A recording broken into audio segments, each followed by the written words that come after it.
Yo everybody, and welcome to another edition of Yinzer on Hockey. So, Game 5 tonight, Washington Capitals against the Vegas Golden Knights in Las Vegas, Nevada, the T-Mobile Arena.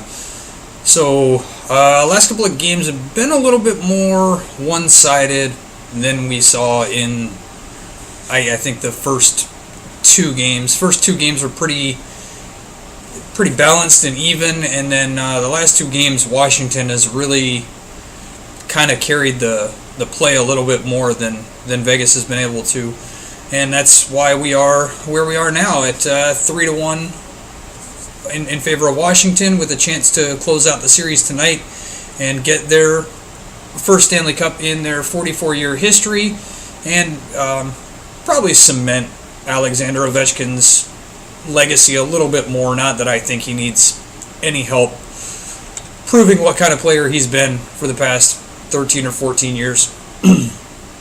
A couple of observations from the last game. Just Vegas is a little bit too timid through the neutral zone. They're wanting to make quick plays and try to move the puck through the neutral zone more than just gaining the line, dumping it in, and trying to go in and establish a forecheck. And that's been kind of the Washington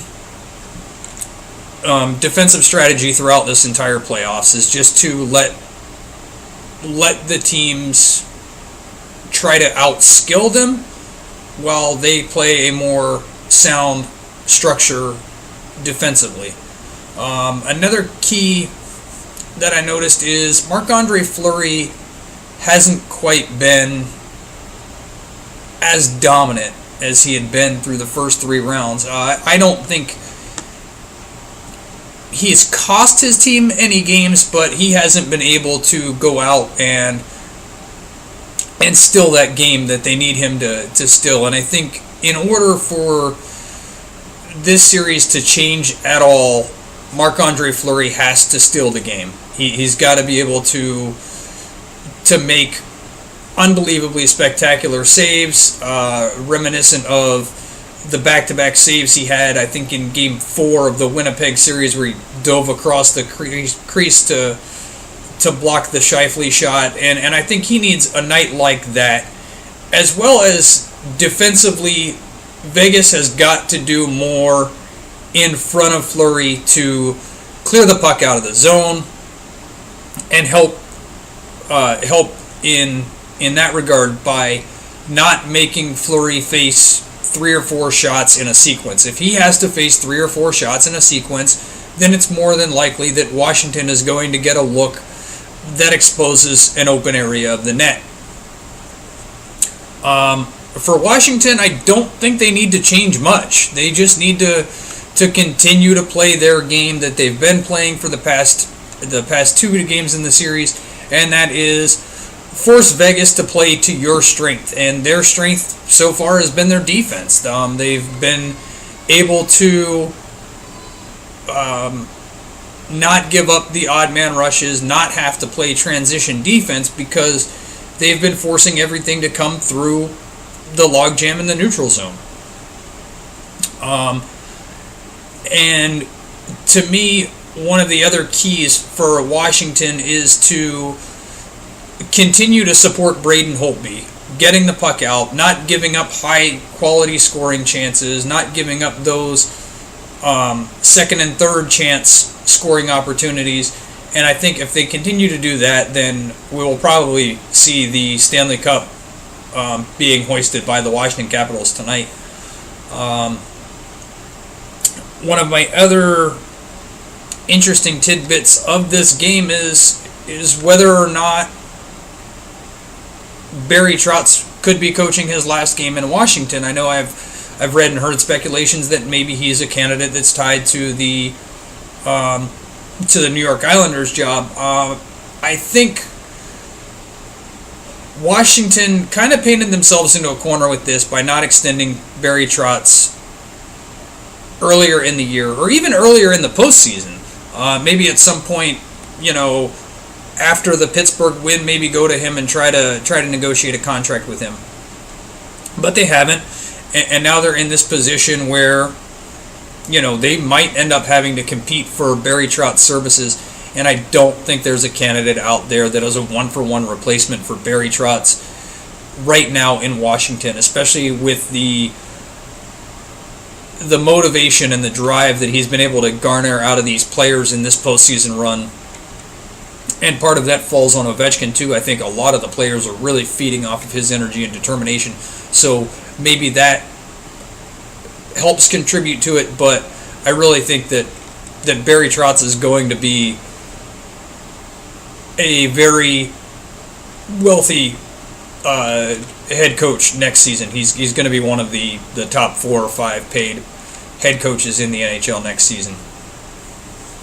Beyond that, as well, bringing the focus back into just Game 5, you have to see more from Vegas's top line. Carlson, Smith, and Marchessault have got to be major factors in this game.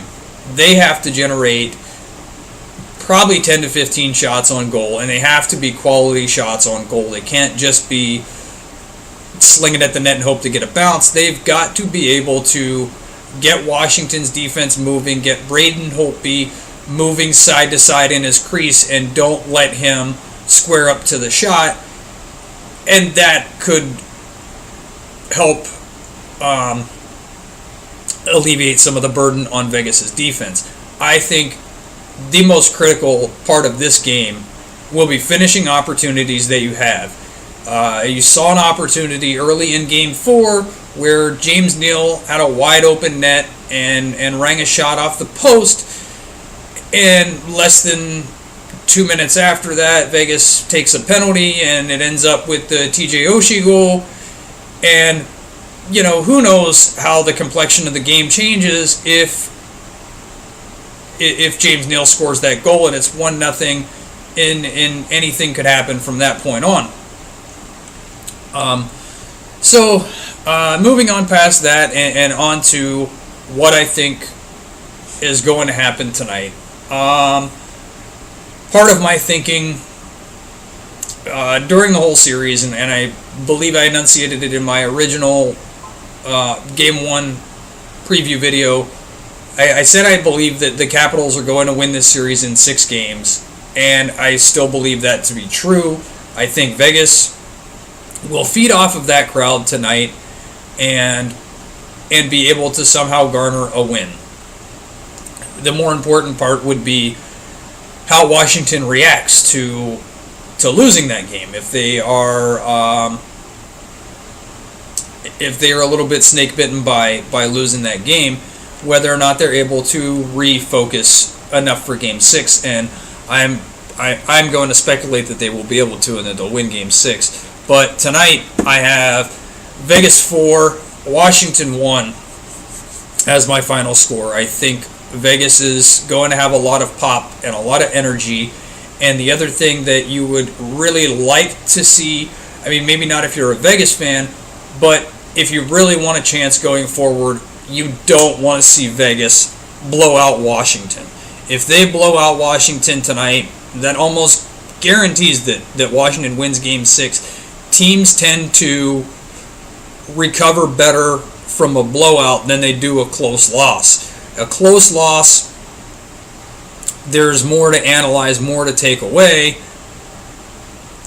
and they have to spend a bit more time dissecting that and figuring out, or maybe they think that in a close loss, like, if 1 or 2 things went our way, maybe we would have won that game, and they don't think there's a lot that needs to change going into that game, into the next game. Whereas a blowout loss, they know everything they did wrong, they know, and they spend the time to fix and correct it. You've seen it last year when Pittsburgh blew out Ottawa 7-0 in the Eastern Conference Finals. Ottawa comes back and wins the next game. The game Pittsburgh blew out Nashville last year, and Nashville came back and played very well the next game. So I think that teams rebound better after a blowout defeat is basically the gist of that. So I don't want to see Vegas dominate the game. I don't want to see them blow out Washington. I just want to see a good close game where Vegas puts all the pieces together and wins the game. So that's my take on, like I said, 4-1 Vegas tonight is my prediction. That's what I'm going with tonight. What do you guys have as a final score? Do you think that Washington goes ahead, closes it out? Is it done tonight? Or do we get ready for Game 6? Let me know in the comments below. You can follow me on all my social media that's listed in the description below. And be sure to like and subscribe if you're just passing through the channel. I upload hockey-related content with a fair bit of regularity. So if you like hockey, you like the entire NHL, all 31 teams, that's what we cover here, and that's what I'm going to continue to deliver moving forward. And thanks for stopping by.